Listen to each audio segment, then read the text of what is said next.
This is a video on how I differ from other professors.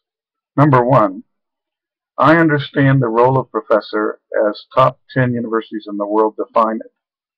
In particular, my first job was at the University of Chicago, and as they define it. But they represent fairly well the attitude of the top 10 universities in the world.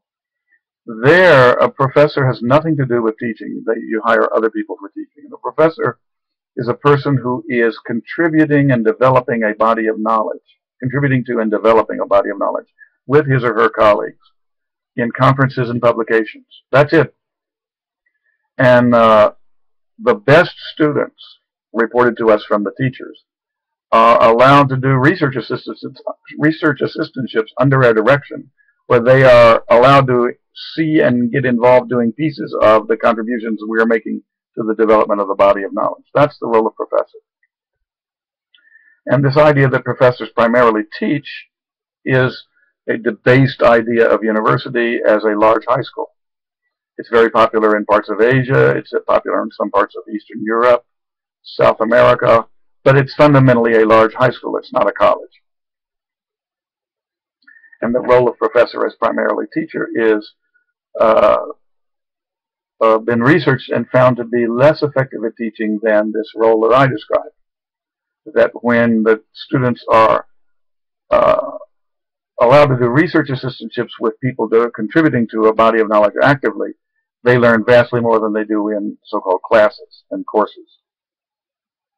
So that's the beginning point. Number two, I have 50,000 pages of research books written on the topics that I research. This is 50,000 more pages of difficult research books written than your average clinical professor has. On the other hand, compared to your average academic publishing professor, I have more pages published than most of them have. And I have 3 ventures launched in Silicon Valley while I was at Xerox PARC. I have ventures done in Japan, in China. I have consults that launch ventures in Envy Philips and Thomson Electric Paris. So I've launched ventures in Europe and in East Asia, Japan and Korea, and China, and in the United States.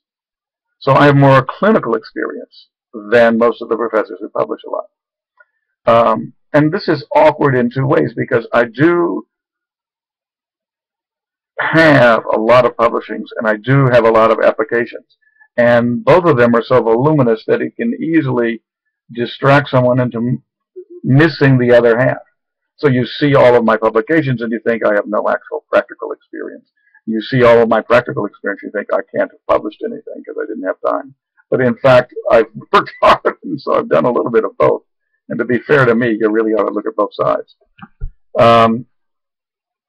Number 3, I don't trust my own valuation of my own work at all. Never have. Don't have enough confidence for that. And I've been fortunate to have some of the best people in the world call me on the phone out of the blue, hire me out of the blue, meet me at conferences and give me new opportunities out of the blue that confirm that my ideas resonate and have power for other people. And I thank the world for that. I thank these people for that. I'm sorry that I was not prepared to make full use of some of those opportunities that came my way, but I did make full use of other of those opportunities that came my way, and I'm grateful to have had a life that had as many opportunities in it as it did. But I get feedback from some of the world's top people in what I do, and then that gives me the confidence to take risks later in my life. And so the extravagance of some of the things I attempt to do and write up as what I'm doing here in these videos comes in part as a deliberate extravagance, a deliberately taking big risks, trying for a home run, and it's based on a track record of several past home runs that I didn't even realize were home runs until other people came and told me so. Fourth, as a difference of reference. Therefore, having this huge amount of research, and I'm now ready to do even a huger amount of research, but having a huge amount of research publishing already done, and having a huge amount of actual accomplishments in various organizations done, and both of them could be bigger if I concentrated only on one and hadn't done both. But having a large amount of both done, I need a middle ground, a sort of way when I'm in a classroom with consulting clients or students, where I can weave those two different strands and invite people in the room to think more theoretically. Because theory allows you to notice things that other people don't notice, so you live in a bigger world with a bigger life, having more alternative actions and thinking and feelings than other people have, if you have theory. And to take impact the world, the real nasty competitive world that we have out there, to really get into that jungle and impact it.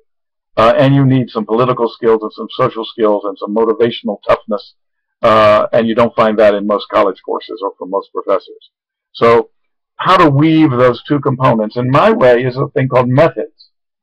And I teach methods because for me they're a perfect place to blend theory with practical impact.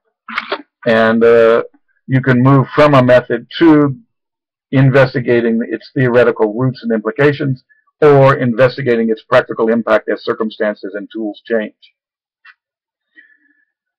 Now, fifth, I have a second form of feedback that my methods work, and this is really the most powerful and satisfying, which is not just me doing my stuff and getting opportunities from some of the world's best people. That's good, that's important. But I went to Japan, for example, after years outside of Japan, back in the States, and my methods really, really worked in America, and they really, really worked in Europe, but everybody in Japan said they weren't working in Japan because I'm not Japanese, and you have to do Japanese things in Japan. And everyone said they won't work in Korea because only Korean things work in Korea. You have to be Korean to work in Korea. And they won't work in China because only Chinese things work in China, and everything's different in China, and you have to be Chinese to work in China. And then I taught Japanese and Chinese students for 15 years my methods. And it's been 15 years, and there are about 280, 300 of them out there in the world, and they've had astonishing success. I mean, really astonishing. The most success of any graduating class probably in this college that I taught them at. Many of them got jobs in organizations that no one in this college had gotten a job at before. And so I've got 300 living human beings out there, the oldest of them now age 35 or so. Two of my students at age 34 have now become CEOs of companies. One of them, the largest medical equipment maker in Taiwan, from my first seminar, and another guy from that first seminar who's now CEO of the second largest cosmetic company in Thailand. I've got 39 of my people who have formed their own design companies. I've got another 100 who have won awards in their company as the best this or the best that for some global company they're working at in Asia. The best single marketer in Procter & Gamble in Asia is one of my seminar students. And they've all used my methods, and they all tell me about it in emails and reports on Facebook, etc. And so I've got evidence that other people taught my methods become powerful in their own career purposes in various professions all over Asia and the world.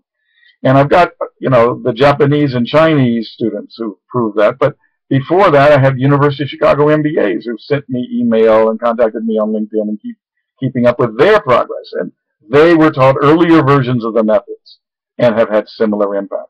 So the methods work in University of Chicago MBAs 15, 20 years later, and they work in Japanese and Chinese I taught in Japan 15 or 20 years later. And I'm about to teach in China, and my bet is that those Chinese students are going to be the best that I've ever had in terms of doing more with the methods faster than anyone else in the world could.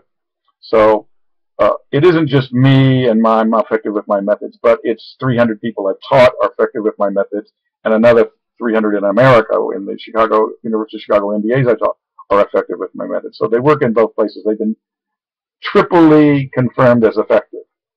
Twice with two sets of students, my MBAs in Chicago and my Japanese Chinese, and then once with me doing my methods on my own, where some of the world's best people gave me feedback and opportunities based on them. Now, I have a whole lot of methods. I've got 100 effectiveness methods and 64 capabilities of highly educated people and 60 models of creativity and 128 steps to becoming a creator and to creating, and 128 managing self-dynamics, and 16 powers of culture and 64 dimensions of any culture, and on and on and on and on and on. But I will just list rapidly here at the end of this video some of the methods that I've mentioned in a lot of these other videos, because I use these, the one that I'm about to mention, in almost everything I do. And so almost anything you do with me, you're going to run into these methods.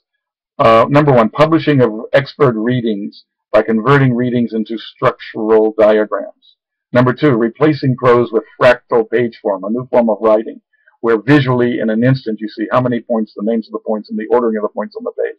Number four, social automata to replace brainstorming, where you every 2 minutes apply assigned mental operations assigned to you in a path of people, and then hand every 2 minutes the result of your applying your mental operations to something to the next group of people for them to apply their operation to, and 2 minutes later they hand it off to another group, and then at the end of 10 minutes, maybe 5 such iterations, you finally have final results, which then accumulate. So in 2 hours, a group of 10 people can generate 40 designs, each design having gone through a 5-step protocol. And there are many ways to vary this, and you can have more than one protocol at the same time. You can reverse it. So people doing step 1 end up being the output step, and people doing step 5 end up being the first initial step, and lots of variations called social automata. Replaces brainstorming. Tactics for measuring how much devices and particular leaders lower or raise the social indexing level of a group, and how they affect the balance or imbalance among 64 social processes that every group has. So I have 2 ways to measure the socialness of a group: the social index level and the balance among social processes in the group. And I can very accurately measure the effect of individual leaders and new devices and technologies and systems on the social index level and on the relative balance and imbalance among social processes. No one else in the world has these measures at the moment. 64 dimensions of cultures, and how the culture of devices along those 64 dimensions interacts with the culture of users along those 64 dimensions to enable me to predict future versions of a product, current sales of a product, pricing of a product, etc. Idea factoring exercises. This is one of the most elemental of all mental abilities. Not mathematical factoring, where 6 and 9 you take out 3 and you get 2 and 3. That's numeric factoring. I'm talking about Hitler and Napoleon and defeat, and factoring the word winter out of that. Russian winter. That's called idea factoring. People who are great at it are, I did a wonderful survey of 800 people in Matsushita 45 years ago, and all of the people, out of 800 people, 5 people scored high on that test, and 35 years later they were running the entire lab. So it's very predictive of top leadership, this particular skill called idea.